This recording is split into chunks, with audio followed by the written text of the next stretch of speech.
Bismillahirrahmanirrahim. Assalamualaikum warahmatullahi wabarakatuh. Derenjangan sampurasun kelas 5 kumaha kaayana sedayana. Mugi-mugi hidup sedayana aya dina kaayaan sehat walafiat. Amin. Nah, derenjangan patupang deui sareng teacher dina palajaran bahasa Sunda.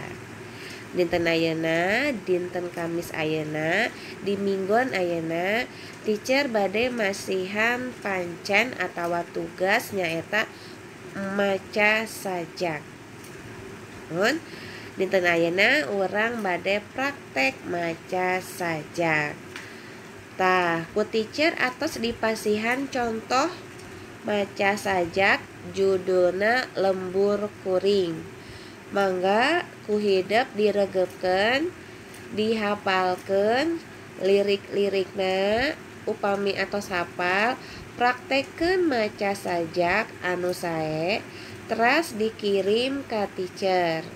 Ku teacher dipasihan waktos kirang lebih saminggu, paling telat ngumpulkeun Kamis Minggu payun. Ngartosnya karena tugasna praktek maca sajak. Nah, upami aya nu kirang ngartos, mangga kenging WA ka teacher.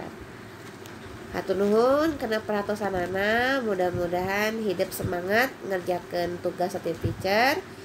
Diantos ku teacher tugasna dikirim ka WA teacher paling lambat minggu payun. Hatur nuhun. Karya Asri Sulastri.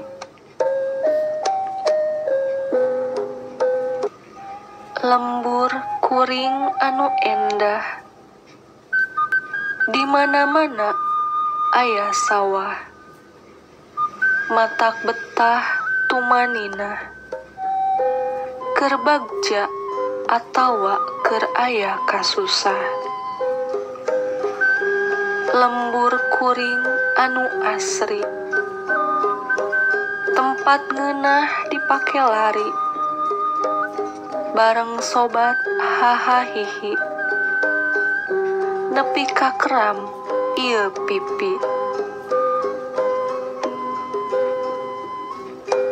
Lembur kuring anu subur, binih pepelakan di awur-awur, nancebkeun tangkal sampe bari mundur, diumpamakeun kawas undur-undur.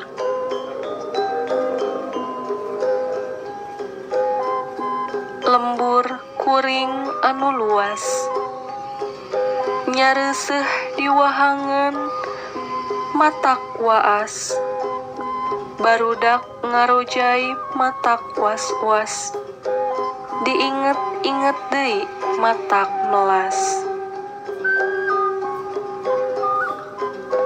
Lembur kuring anu mentrang, panon poe isuk-isuk geus caang, barudak sakola geus harudang, narumpak sapedah meni garancang.